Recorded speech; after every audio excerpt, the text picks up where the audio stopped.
Welcome to the War Archive, where wars become stories. Resonant chants drift across the valley as 20,000 Zulu warriors gather beneath the watchful gaze of King Cetshwayo. Ostrich feathers sway in the wind, jaguar pelts drape across hardened shoulders, and iron-tipped spears glint beneath the morning sun.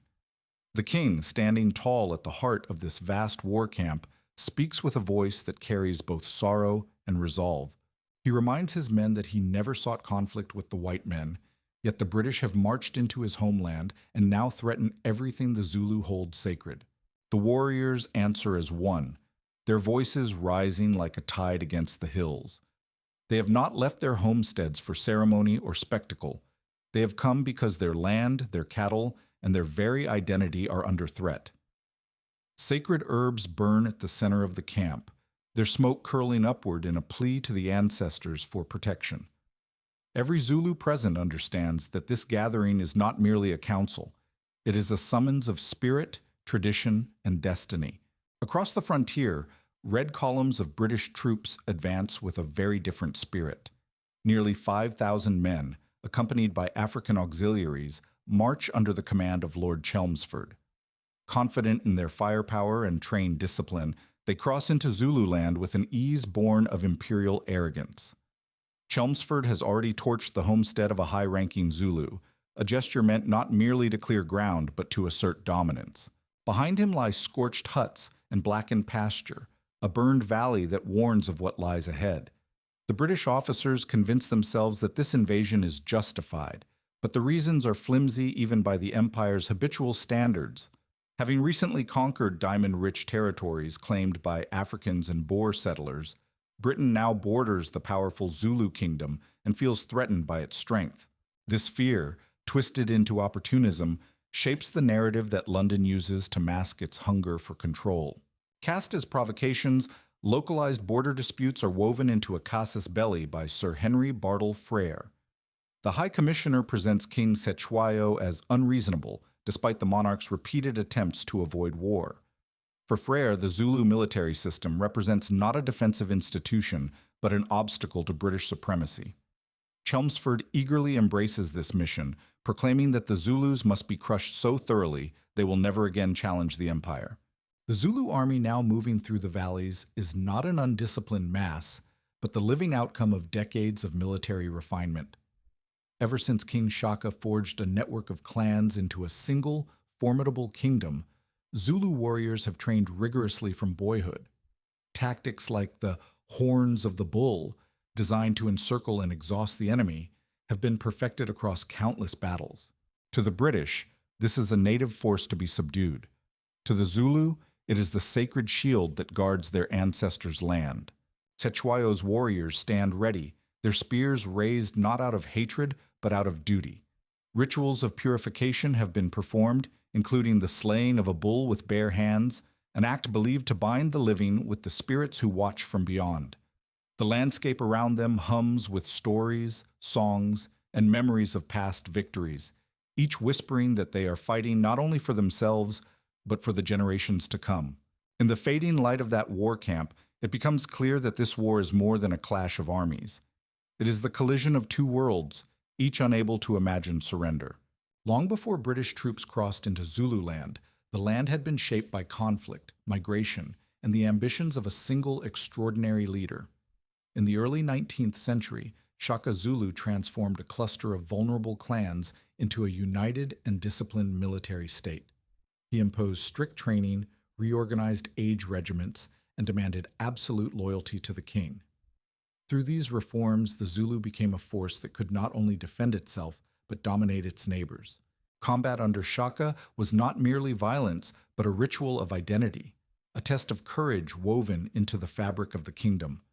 Warriors trained to move as one body, striking with the speed of a charging herd and the precision of seasoned hunters. The iconic horns of the bull tactic, encircling an enemy with sweeping flanks while the center pinned them down, became the signature of Zulu warfare. This strategy, honed through internal consolidation and clashes with rival clans, forged a reputation that echoed across southern Africa. The rise of the Zulu kingdom was not without turmoil, for war uprooted populations and sent waves of refugees fleeing into distant territories. Oral traditions recall the trauma of those who abandoned their homes, carrying little but fear and memories. Others stayed behind with bowed heads, unable to sever themselves from ancestral soil, even as danger approached. Shaka's consolidation, though fierce, created a new political order that brought stability to those willing to pledge their allegiance. Yet the Zulu were never a people defined solely by martial discipline. Their land pulsed with spiritual significance, every hill and river connected to the realm of ancestors. Rituals, chants, and dances reinforced the belief that warriors fought with unseen allies at their side. Before major battles, ceremonies cleansed the mind and spirit, aligning the living with generations that had gone before them. In this worldview, bravery was not an act of recklessness, but a sacred duty performed under ancestral guidance. By the time Cetshwayo ascended to the throne, the kingdom that Shaka built was still bound by those ancient expectations. Men trained from childhood, learning to endure hunger, heat, and long marches without complaint. Their courage was measured not just by strength, but by discipline. The willingness to hold formation, to obey commands, to stand firm even as musket fire cracked the air around them. For the British, these warriors appeared as a mass of savages. For the Zulu, they were the living embodiment of their heritage. The British Empire saw this military system as a threat to regional dominance, especially after securing new territories rich in diamonds and bordering Zulu lands. British officials insisted that Cetshwayo dismantle his warrior regiments, effectively demanding that the kingdom surrender its identity and defenses. Instead of negotiation, they presented ultimatums crafted to be impossible, ensuring that refusal would justify invasion. The clash that followed was not born of misunderstanding, but deliberate design. As the Zulu gathered in their war camp, they did so aware that this conflict was not merely a frontier skirmish. It was an existential struggle against an empire determined to dismantle the very structure of their society. Every spear lifted in that morning light carried the weight of history, responsibility, and devotion to the spirits who watched silently through swirling smoke. The kingdom forged in fire was prepared to defend itself once more, even if the cost would be devastating. Lord Chelmsford's invasion began with the cold efficiency of a man convinced of his own superiority. 5,000 British troops, supported by African auxiliaries and long supply lines, stepped across the Zulu border with drums, discipline, and unshakable confidence. Chelmsford's scouts reported only scattered resistance, and this absence of immediate challenge fueled his belief that the Zulu kingdom would collapse quickly under pressure. He saw the campaign not as a test, but as an opportunity to reinforce the empire's dominance in southern Africa. The British had already taken actions meant to intimidate, burning the royal homestead of a prominent Zulu as they advanced. Smoke rose behind the column like a warning to anyone who dared resist. To Chelmsford, this destruction was simply a practical blow against the enemy's morale. To the Zulu, it was a violation, an attack not only on property, but on the social and spiritual order of their homeland. Meanwhile, High Commissioner Sir Henry Bartle Frere manipulated a handful of border incidents into justification for war. These skirmishes, insignificant on their own, were reshaped into charges of Zulu aggression. Frere refused to acknowledge Cetshwayo's consistent pleas for peace, instead portraying him as a threat to regional stability. Even as his superiors criticized his warmongering, he pushed forward, knowing the imperial government would eventually support any victory secured in the field. Chelmsford embraced this narrative wholeheartedly. His letters revealed a man determined to crush the Zulu system entirely, leaving no rival power between British holdings and their new diamond-rich territories. He believed modern rifles, artillery, and discipline would break Zulu resistance with ease. In private, he spoke openly of teaching the Zulu their inferiority, a belief that stripped the upcoming conflict of nuance or diplomacy before the first shot was fired. The Zulu, however, were not passive observers. Their scouts watched every movement of the red-coated columns as they pushed through valleys and across the river fords. Chelmsford's actions, burning homes, seizing cattle, advancing without negotiation, confirmed Cetshwayo's worst fears. The British had come not to resolve disputes, but to dismantle the kingdom's autonomy. War, long avoided, had finally arrived at the king's doorstep. For the British soldiers on the march, the landscape seemed deceptively peaceful. Rolling hills, golden grasslands, and quiet streams framed their daily routine, giving no sign of the storm gathering just beyond sight. Many joked of native raids and assumed the enemy would break at the first volley. Their officers, hardened by campaigns in India and the Cape, carried an assurance that imperial training could counter any foe. This confidence would soon prove fatal. As the column pressed deeper into Zulu territory, Chelmsford remained fixated on chasing elusive Zulu bands that appeared on distant ridges. The general viewed these sightings as the beginning of a traditional engagement he could control, an enemy to pursue, trap, and defeat in orderly fashion. He did not realize that the Zulu were watching, waiting, and guiding him toward the very mistake that would define the war. The stage was set, the valley walls were closing in, and Chelmsford was marching straight into a trap he couldn't yet see. Dawn broke quietly over Isandlwana on January 22, 1879, the sky a pale wash of gold above the rugged hills. The British camp stirred lazily, its tents scattered beneath the shadow of the great sphinx-shaped mountain. Soldiers believed they had ample time before any major engagement, for only a few Zulu had been spotted miles away. Chelmsford had already ridden out with half his force, determined to chase down what he assumed was the vanguard of the main army. Further north, a small British scouting party pursued several Zulu herdsmen and climbed to the top of a hill, expecting nothing more than scattered cattle thieves. What they saw instead froze them in place. Below them, stretching for miles across the valley floor, was the full might of the Zulu army, 25,000 warriors, silent but ready. What had been assumed a minor nuisance was revealed as a storm gathering in perfect formation. Back at Isandlwana, the remaining British troops had constructed no fortified perimeter. Scott tents flapped in the wind, ammunition wagons sat loosely arranged, and firing lines formed only in improvisation. Officers had dismissed the idea of entrenchment, believing such precautions unnecessary when facing an African foe. It was a fatal combination of overconfidence and negligence, the kind of error that only reveals its true cost when it is already too late. The Zulu commander, Cetshwayo, recognized the opportunity immediately. He restrained his impi to prevent an early charge, maintaining discipline even as excitement rippled through the ranks. When the signal was finally given, the Zulu regiment surged forward with a roar that rolled across the valley like thunder. Their movement was fluid and deadly. The chest drove straight for the camp, while the horns swept wide to encircle any escape. The British opened fire, their Martini Henry rifles tearing into the first wave and bringing down warriors by the dozens. But for every man who fell, another stepped forward without hesitation. Ammunition distribution faltered as men scrambled for boxes that had not been properly prepared. The firing line wavered, gaps formed, and the Zulu pressed into these openings with terrifying speed, hurling spears and firing antiquated guns that nevertheless sowed confusion. As the Zulu closed the distance, the battle dissolved into brutal hand-to-hand combat. Spears punched into redcoats, shields smashed against rifles, and men fought desperately among the rocks and tents. A sudden solar eclipse dimmed the sky, casting the battlefield into an eerie half-light that made the chaos feel almost otherworldly. British soldiers retreated in knots toward the camp, only to be overtaken and overwhelmed as the horns of the bull completed their deadly embrace.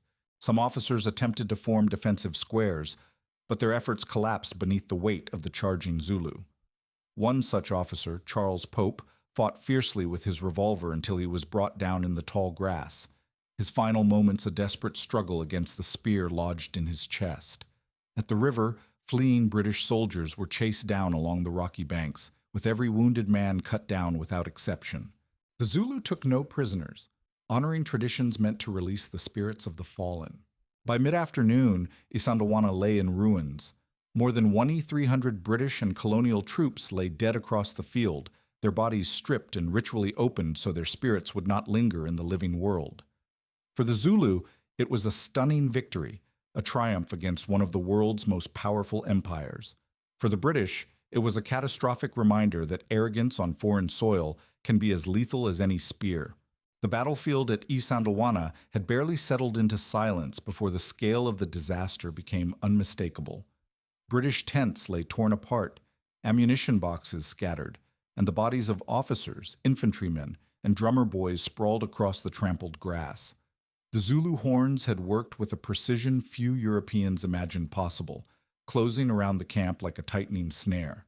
What began as orderly volleys had ended as a chaotic struggle for survival, fought in choking dust and eerie half-light.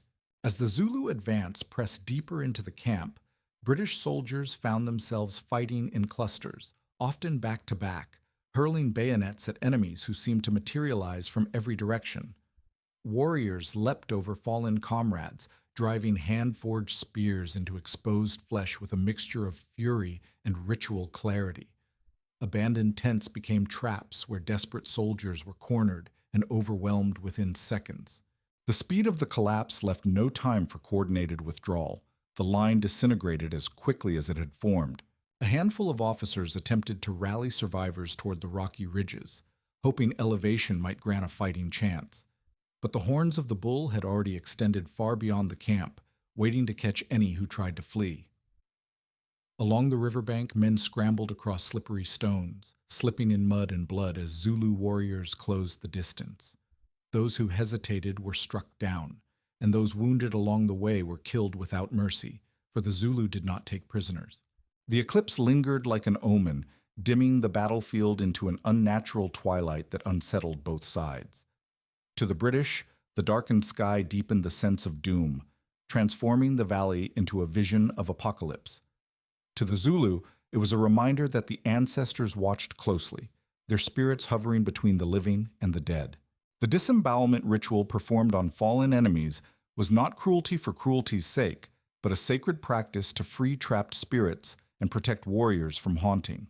By mid-afternoon, the British resistance had evaporated entirely. Ammunition carts were overturned, rifles lay abandoned, and the regimental colors were lost beneath heaps of bodies. A few stragglers tried forming improvised squares, but the ground was too uneven and the Zulu charges too swift. In the final moments, even seasoned combat veterans felt the crushing realization that no reinforcements were coming. The horns had closed completely, and every path out of the valley had become a dead end. For the Zulu, victory carried both pride and gravity. They had defended their kingdom with skill worthy of their ancestors, proving their discipline could match the firepower of a global empire. Yet the cost was heavy. Thousands of their own had fallen in the assault, and many warriors carried wounds that would haunt them for weeks. The chants that rose over the battlefield held triumph, but also mourning, for no victory in Zulu tradition was free of sorrow for the slain. As night settled over Isandlwana, fog drifted between the corpses like a shroud. The valley that had echoed with gunfire and war cries only hours before now lay eerily still. The Zulu moved among the dead with ritual precision, completing the rites required to let spirits pass peacefully into the ancestral realm. They did not know that their greatest triumph would soon summon an imperial vengeance capable of reshaping their world forever. Lord Chelmsford approached Isandlwana in the fading light, unaware that the valley ahead had been transformed into a graveyard. As his column descended the ridge, the silence struck first, too deep, too absolute for any functioning military camp. Tents sagged like torn sails, wagons lay overturned, and no movement stirred among the scattered remnants of equipment. It was clear even before they reached the first bodies that something unimaginable had taken place. The men advanced carefully, their boots brushing through trampled grass and spent cartridges. Then the bodies appeared, hundreds of them, sprawled in twisted positions across the hillside. Many lay stripped and ritualistically opened, their pale forms stark against the dark soil. Chelmsford's officers, accustomed to battle, were nevertheless shaken. The sheer scale of the slaughter felt unreal, as though the land itself had risen against them. Captain Edward Essex later recalled stumbling over the naked, gashed, and ghastly bodies of our late comrades. His words captured the horror that gripped the returning soldiers as they moved deeper into the devastation. Drummer boys, officers, and seasoned infantrymen lay in tangled heaps where firing lines had collapsed. Weapons were still clutched in stiffening hands, as if the men had tried to fight until their final breaths. Chelmsford said little as he surveyed the scene, his reputation collapsing as swiftly as his camp had. He had left nearly 2,000 men without entrenchments, without support, and without understanding the enemy they faced. Officers waited for orders that never came, for he knew every decision from this point forward would be judged against the shadow of this failure. The silence around him felt accusatory, a valley filled with questions he could not answer. Some soldiers searched for familiar faces, kneeling beside bodies partially buried in grass or half concealed beneath torn tent canvas. The eerie half-light from the lingering eclipse added to the sense of unreality, casting a muted glow over the dead. A few wounded mules bayed somewhere in the distance, the only living creatures that dared break the quiet. Men whispered prayers not for victory, but for the souls of those whose final moments had been filled with terror. News of the disaster would soon race across southern Africa and eventually all the way to London. Headlines would declare the defeat catastrophic, the worst the empire had suffered at the hands of an indigenous army. Chelmsford knew the backlash that awaited him, the accusations, the inquiries, the political fury. Yet in that moment, none of it mattered as much as the reality laid out before him: an army humbled, a reputation shattered, and a war transformed beyond recognition. The returning column made camp among the ruins, lighting small fires as the night closed in. The flames flickered over the motionless forms around them, casting long shadows that seemed to shift with every gust of wind. Soldiers avoided looking directly at the dead, but their presence was inescapable. The valley that morning had belonged to the British Empire. That evening, it belonged to the silence of defeat. While the slaughter at Isandlwana stunned the British column, a different story unfolded miles away at Rorke's Drift. There, a tiny garrison of fewer than 150 men braced for an oncoming wave of thousands of Zulu warriors. The defenders fortified their station with mealie bags and biscuit boxes, aware that retreat meant abandoning the wounded. When the attack came, it unfolded in relentless waves that battered the British lines from dusk until dawn. The defenders fired until their rifles glowed red, fighting room to room as the hospital caught fire and flames illuminated the night. Zulu warriors broke through windows and doors, forcing brutal hand-to-hand combat in the smoke-filled corridors. Yet the defenders somehow held, dragging patients through holes in burning walls as the battle raged around them. By sunrise, the Zulu withdrew, leaving hundreds of bodies scattered across the mission grounds. Back in Zululand, news of Isandlwana emboldened Zulu regiments who remained eager to push their advantage. They ambushed a British caravan at the Ntombe River, destroying wagons and overwhelming the escort before reinforcements could arrive. Soon after, another major clash erupted at Hlobane, where Zulu warriors outmaneuvered British irregulars on treacherous cliffs and ravines. Panic spread among British veterans who realized the Zulu were far from finished. But the tide began to turn at Kambala. There, the British established strong defensive positions, studded with artillery and fortified wagons, determined not to repeat Isandlwana's mistakes. When thousands of Zulu warriors charged uphill toward the camp, they were met with a storm of disciplined rifle fire and shell bursts that tore through their ranks. The Zulu fought with unwavering courage, but the new British tactics blunted the momentum they had earned earlier in the campaign. Casualties at Kambula were devastating, just a few dozen British dead compared to nearly 2,000 Zulu warriors. The outcome shook the Zulu leadership, for it showed that the initial triumph at Isandlwana could not be replicated against a fortified imperial force. Warriors returning home carried stories not of victory, but of loss, exhaustion, and the terrible power of British artillery. Kambula revealed that discipline alone could no longer shield the Zulu from modern firepower. Meanwhile, the British Empire, reeling from disgrace, began to rally around a narrative of vengeance. Newspapers in London printed grisly accounts of Isandlwana, focusing on the ritual cleanings of bodies rather than the tactical brilliance of the Zulu assault. The public, previously critical of Freire's actions, now demanded retribution to restore national honor. A political machine long hesitant to support the war suddenly found itself compelled to act. The ripples of these battles extended far beyond the immediate front lines. Every skirmish, every ambush, and every heroic stand stoked the flames of a conflict that was rapidly escalating beyond anyone's control. The early months of the war had been shaped by Zulu momentum, but now Britain was shifting from stunned reaction to calculated retaliation. The empire was preparing to return not with caution, but with overwhelming force. When news of Isandlwana reached Britain, the shock was immediate and profound. Newspapers splashed the defeat across their front pages, framing it not as a product of imperial arrogance, but as a savage outrage committed by an indigenous kingdom. The public fixated on the most visceral details: disemboweled bodies, stripped uniforms, and the slaughter of young drummer boys. These stories fueled an anger that quickly eclipsed earlier criticisms of the war. Politicians who had once condemned Sir Henry Bartle Frere's reckless diplomacy now found themselves cornered by public opinion. To oppose retaliation was to appear weak in the face of humiliation, and no minister wished to carry that burden. Parliament shifted overnight, from skepticism to a determination to restore British honor at any cost. The Empire's earlier miscalculations were quietly buried beneath a tide of patriotic fury. The military establishment seized the moment. Officers argued that Isandlwana was not a failure of strategy, but a rare misstep that could be corrected with reinforcements and discipline. Newspapers echoed these sentiments, publishing stirring editorials calling for vengeance and redemption. The narrative transformed from colonial misadventure into a moral crusade, one that demanded renewed commitment rather than withdrawal. This emotional turning point opened the door for a massive expansion of the British war effort. Within weeks, troop ships were loaded in Cape Town and Durban, carrying fresh battalions, artillery batteries, and supply wagons into the theater. The second invasion would not be a modest campaign led by isolated detachments, but a full-scale imperial operation.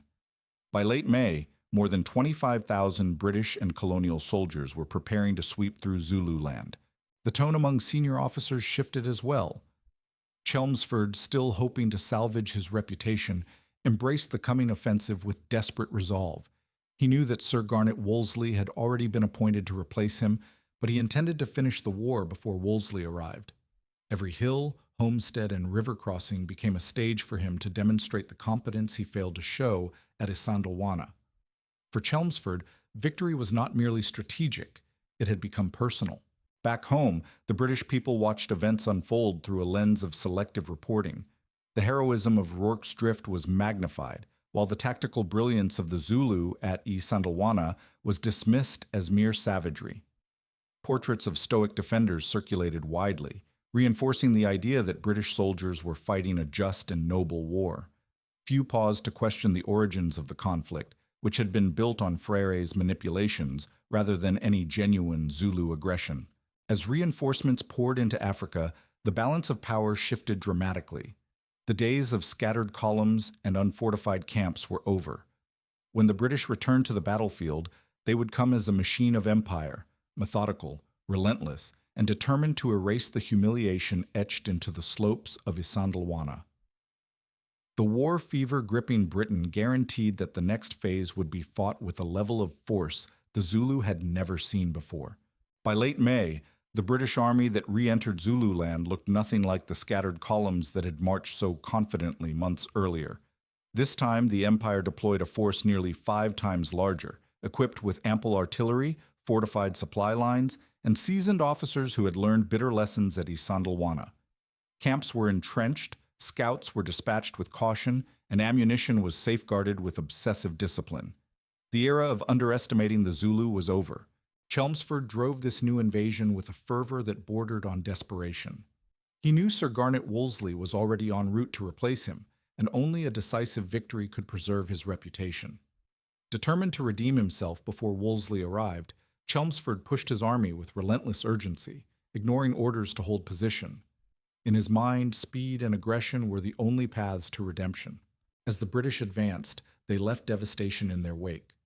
Zulu homesteads were burned systematically, not merely as acts of intimidation, but as deliberate blows to the kingdom's social and economic structure. Cattle, the backbone of Zulu wealth, marriage, and prestige, were seized or scattered, depriving communities of food and the means to restore stability. Destroying these resources meant destroying the foundation of the Zulu world. Families fled into the hills, carrying what few possessions they could salvage. Women led children across rivers swollen by recent rains, seeking shelter in forests already crowded with refugees. The disruption spread far beyond warriors and battlefields, pulling ordinary households into the chaos of war. Even those who never lifted a spear found their lives irrevocably altered by the empire's march. Still, Zulu resistance persisted. Regiments harried British movements at every opportunity, emerging from tall grass or rocky ridges to strike isolated detachments. These attacks rarely halted the invasion, but they forced the British to remain constantly alert, advancing with the caution of men who knew what overconfidence had already cost them. For the Zulu, striking the enemy was not only strategy, it was a matter of honor, a desperate effort to defend lands that had been passed down through generations. Chelmsford's officers observed the strain on the Zulu with growing confidence. Hunger spread rapidly as cattle herds vanished and fields were trampled under the boots of marching soldiers. Warriors who once trained rigorously began to falter under the weight of dwindling supplies and endless running battles. The mighty kingdom that had stunned the world at Isandlwana now found itself fighting not just the British army, but starvation itself. Yet despite these hardships, Cetshwayo still pleaded for peace. He sent envoys to negotiate terms that might preserve at least some autonomy for his people. Chelmsford rejected every offer, bound by the expectations of the empire and his own pride. This war would not end in compromise. The British campaign now aimed for complete dismantling of the Zulu state. As the British column moved deeper toward Ulundi, the symbolic heart of the Zulu kingdom, both sides understood that the final confrontation was approaching. Chelmsford saw an opportunity to reclaim his standing. The Zulus saw a chance to defend the spirit of their nation one last time. The second invasion was no longer a battle for territory. It was a march toward an inevitable reckoning. As Chelmsford drove his forces deeper into Zululand, the landscape itself seemed to reflect the war's escalating brutality. What had once been rolling hills dotted with homesteads now bore scars of smoke and ash from British reprisals. Abandoned kraals stood hollow and silent, their fences broken, their cattle long seized.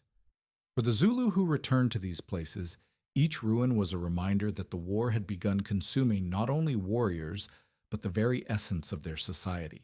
The hardships inflicted by the second invasion reached far beyond the battlefield.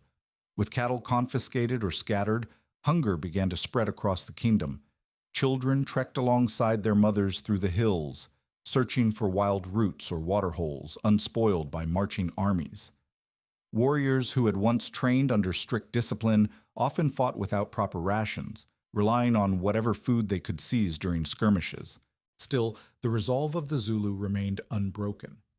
Cetshwayo continued to send envoys to negotiate peace, hoping to preserve even a fragment of the kingdom's autonomy. His pleas were met with indifference or outright dismissal, for Chelmsford believed concessions would only signal weakness. The general's determination to redeem himself through victory hardened the British position into absolute terms that no proud king could accept. British columns advanced in tight formations carrying Gatling guns and ammunition wagons as they pushed toward Ulundi. Soldiers were reminded constantly of Isandlwana and the importance of vigilance. Scouts fanned out along the ridges, and engineers fortified every camp with trenches, wagon lagers, and defensive stakes. Each step forward was the result of painful lessons learned in blood and humiliation.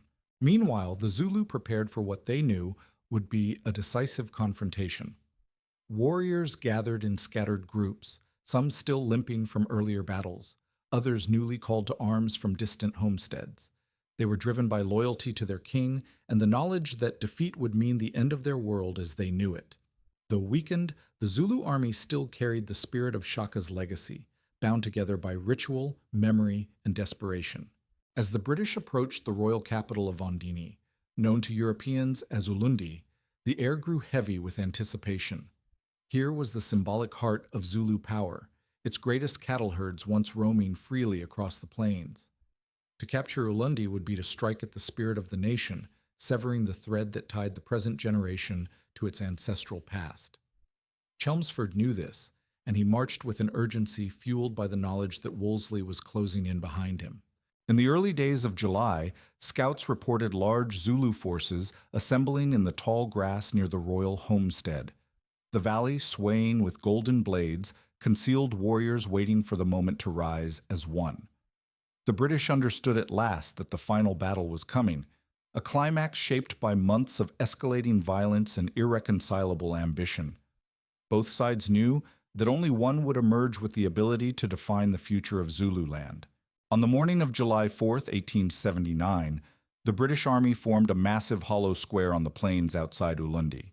Rows of red-coated infantry stood shoulder to shoulder, bayonets bristling outward while Gatling guns and artillery pieces anchored each corner.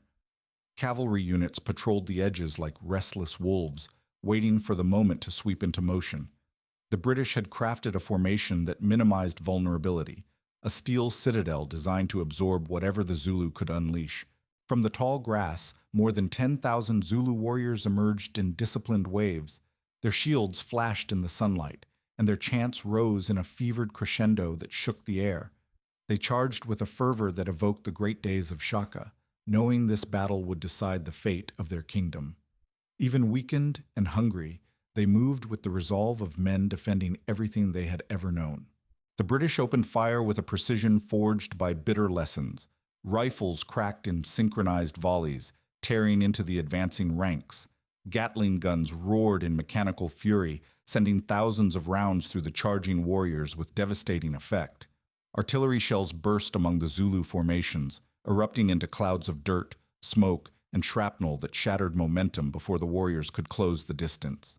Still, the Zulu pressed forward. Groups of warriors sprinted across the killing ground, closing gaps left by the fallen as they pushed toward the square. The air vibrated with their cries, each step a declaration that courage could still challenge firepower. Yet no matter how fiercely they charged, not a single warrior came within 30 yards of the British lines. As the assault faltered, British cavalry surged from behind the square. Mounted troopers swept across the field, striking at retreating Zulu groups with ruthless efficiency. What had begun as a bold final stand dissolved into a desperate withdrawal, the warriors scattering across the plain in small clusters. Bodies littered the grass in every direction, a tragic mosaic of bravery met by mechanized death. With the Zulu army broken, Chelmsford's troops advanced on Ulundi itself. The great homestead, once alive with ceremonies, cattle, and royal authority, now echoed with the footsteps of foreign soldiers. Flames soon engulfed the royal enclosure, sending black columns of smoke spiraling into the sky. Its destruction was both symbolic and calculated, a final blow meant to erase the center of Zulu sovereignty. The kingdom that had dominated southern Africa for decades collapsed in a single day. Ulundi's fall marked not only the defeat of Cetshwayo's armies, but the end of the last great indigenous power able to challenge British dominance in the region. As the ruin smoldered, Chelmsford claimed his redemption, believing he had restored imperial honor through fire and overwhelming force. But the victory came at a cost. The Zulu spirit had been wounded, not extinguished, and the consequences of this war would echo far beyond the ashes of Ulundi.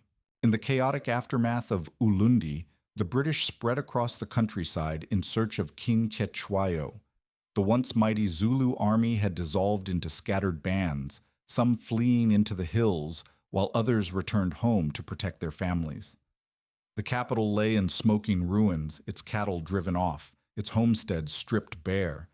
Yet the king himself remained elusive, slipping away into the forests as the British tightened their grip on the land. Weeks passed as soldiers scoured ravines, valleys, and homesteads, questioning villagers who offered little more than fearful shrugs. Cetshwayo moved cautiously with a small retinue, constantly shifting locations to avoid capture. He carried the weight of a kingdom on the brink of ruin, knowing his people now suffered for defying an empire. At night, he listened to distant gunshots and saw fires glow against the horizon, grim signs of a nation unraveling. When the British finally discovered him in the dense Ingome forest, he was exhausted but unbroken. Soldiers surrounded the clearing, rifles aimed, but Cetshwayo did not flee or resist. He stood tall, his bearing still regal despite hunger and fatigue. In that moment, the last sovereign king of an independent Zulu nation surrendered his freedom but kept his dignity intact. Transported to Cape Town under heavy guard, Cetshwayo faced the reality of imprisonment. His captors regarded him not as a monarch, but as a defeated rebel, a man stripped of authority and confined to a distant colonial outpost. Yet the king refused to shrink beneath their judgment. When asked to explain his presence, he famously replied, "I was king of the Zulus. I tried to defend my country, but was beaten and taken captive. Here I intend to remain until the queen restores me to Zululand." His words revealed the complex man behind the legend.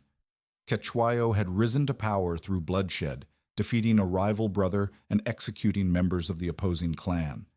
He was both warrior and ruler, shaped by a system that demanded strength and fearlessness. But he was also cautious, diplomatic when necessary, and keenly aware of the forces threatening his kingdom. His resistance to British demands had not been reckless. It had been a refusal to surrender sovereignty. As he remained in captivity, stories of the war filtered back to him through visitors and officials. He heard how Zulu clans struggled under British-imposed divisions and how famine and displacement ravaged the land. Each report deepened the king's frustration, for the Zulu had not fought merely for pride. They had fought for a way of life now slipping away. Cetshwayo's imprisonment symbolized not just the end of a reign, but the unraveling of the kingdom itself. Even so, the British soon realized that removing him had not stabilized Zululand.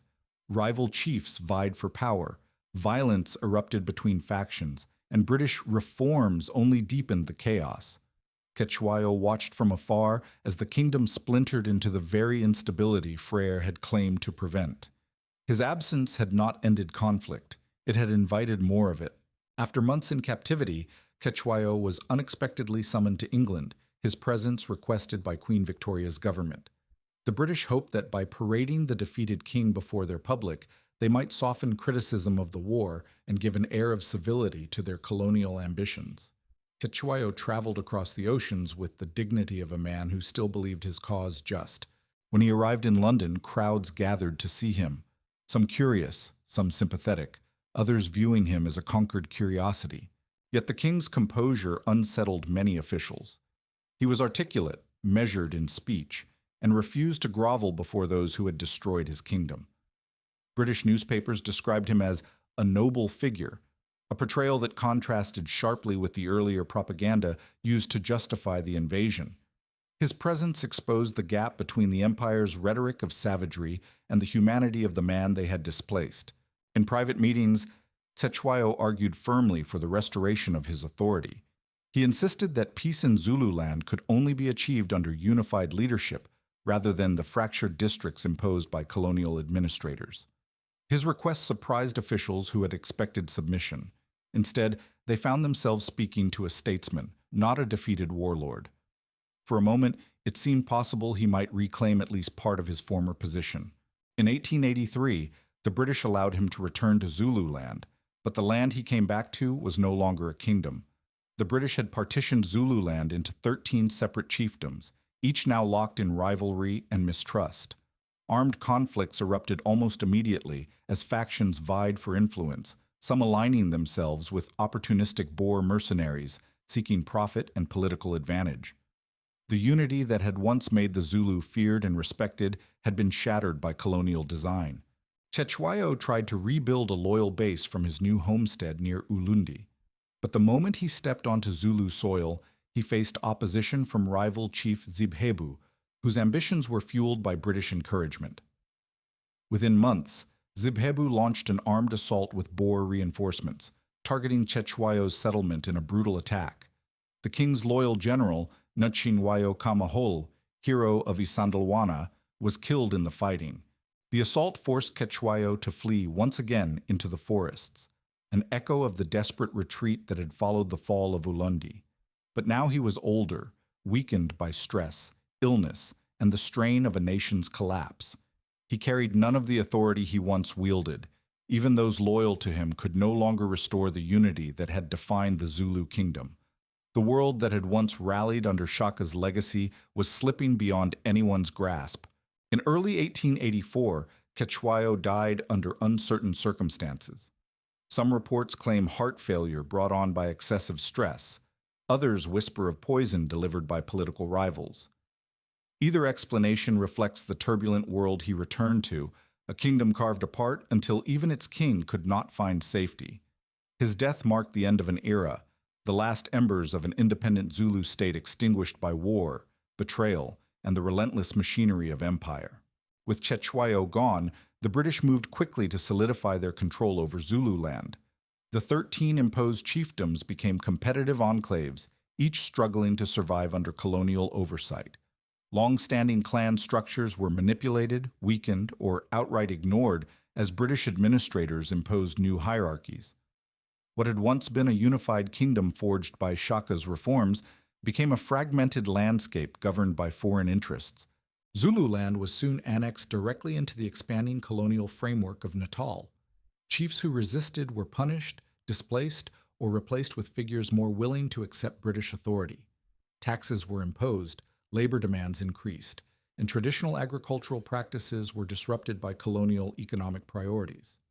The forces that had once held the Zulu nation together, cattle wealth, warrior culture, and ancestral obligation, eroded under the pressure of British rule.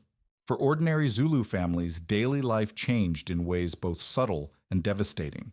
Men who once fought in regiments now found themselves coerced into labor on farms and construction projects. Women struggled to maintain homesteads amid shortages of cattle and growing surveillance from colonial officials. Children grew up speaking fragments of their ancestral stories, told in whispers to avoid punishment or ridicule. The kingdom that had resisted an empire became a people learning to survive beneath it. Yet even under these burdens, Zulu identity did not disappear. Oral traditions, dances, and rituals continued in homesteads, where elders quietly preserved the past. Songs remembering Shaka, Dingaan, Mpande, and Cetshwayo traveled through generations like embers kept alive in the night. The language remained intact, carried through lullabies and ceremonies that British law could not fully erase. Resistance took many forms, not always on the battlefield, but in the stubborn preservation of culture. The British, convinced they had brought order, rarely acknowledged the destruction left behind. Their claims of civilizing influence overlooked the years of war, famine, and displacement their actions had created. What they built, roads, trading posts, and administrative towns, rested on foundations of trauma and cultural upheaval. The empire spoke proudly of progress while ignoring the wounds still open across the hills of Zululand.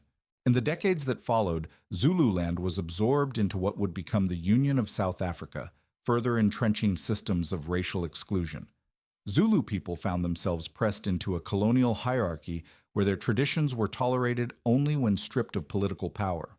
The warrior regiments once feared by the British became romanticized symbols, reduced to controlled performances for tourists and officials. A proud nation was recast as a subdued cultural curiosity. Yet the memory of the Zulu kingdom remained powerful, an enduring testament to what once stood boldly against the might of the British Empire. Today, the descendants of those warriors still dance in the royal tradition, speak the old tongue, and recount the stories of their ancestors. The kingdom may have been broken, but its spirit endured in the resilience of its people. Through their remembrance, the legacy of Zululand refuses to fade, echoing the moment when a small nation challenged an empire and shook its confidence forever.